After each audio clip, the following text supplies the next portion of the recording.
اے انسان، خدا تعالیٰ نے تجھے اپنے لیے پیدا کیا ہے اور تو دوسروں کا ہونا چاہتا ہے۔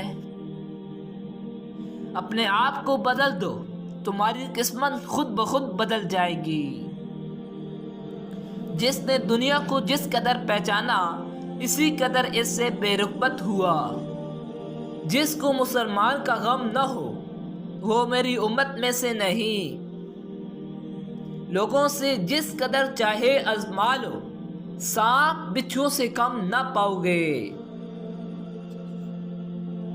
مت رکھ امید کسی سے مگر اپنے رب سے، اور مت ڈر کسی سے مگر اپنے گناہ سے۔ جو نماز نہ پڑھے اس کا کوئی دین نہیں۔ قرآن مجید کو خوش آواز سے پڑھا کرو۔ اہل عیال کے ساتھ حد سے زیادہ محبت نہ کر، کہیں ضروری کام میں فتور نہ آ جائے۔ کفر کے بعد سب سے بڑا گناہ دل آزاری ہے، خواہ مومن کی ہو یا کافر کی۔ ہر عمل جو موافق شریعت ہے ذکر میں داخل ہے، اگرچہ خرید و فروخت ہو۔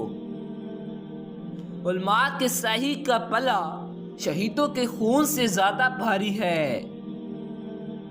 عورت کا نامحرم مرد کے ساتھ ملائم نرم گفتگو کرنا بدکاری میں داخل ہے۔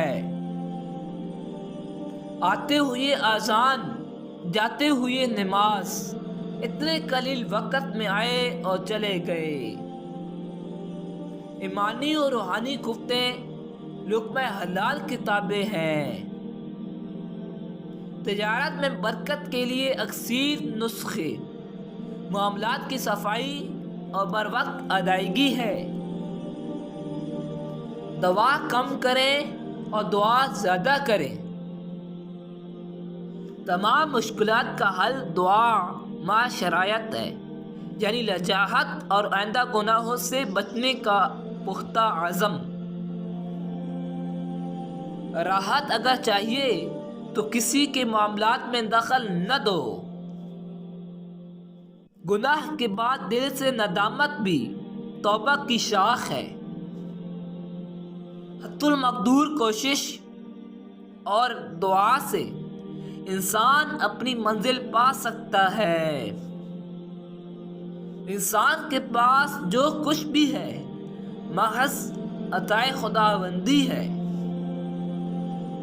صدق سچائی یہ ہے کہ دل باتیں کرے، یعنی وہ بات کہے جو دل میں ہو۔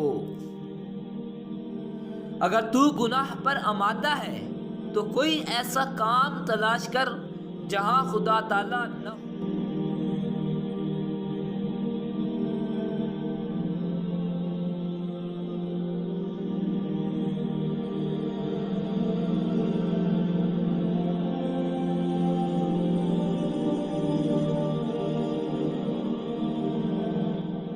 نماز دن میں 5 مرتبہ فرض ہے، اس لیے اسے سیکھ کر ادا کرنا چاہیے۔